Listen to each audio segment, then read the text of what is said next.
¿Sabías que en catalán las tildes funcionan diferente al castellano? En catalán, la tilde marca la sílaba, pero también el sonido. Mira, que te lo explico en 30 segundos. La A es una vocal que siempre se va a acentuar abierta, es decir, al contrario del castellano. La I y la U, en cambio, siempre van a acentuarse cerradas, como en castellano. Y la E y la O son las vocales que pueden ser abiertas o cerradas. Atención, que te explico un truco.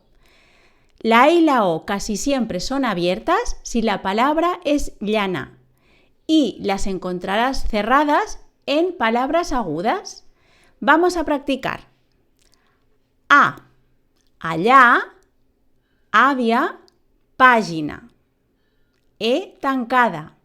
B, també, després. E oberta. Cafè, perquè, ciència. I, camí, cosí, dofí.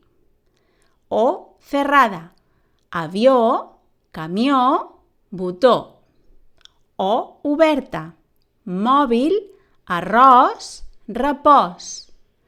U, algú, públic, bambú. ¿Te ha gustado? Pues no olvides que en Profe de Catalá, en nuestro curso de A2, tienes un montón de ejercicios para practicar la acentuación. Nos vemos en el próximo vídeo. ¡Chao!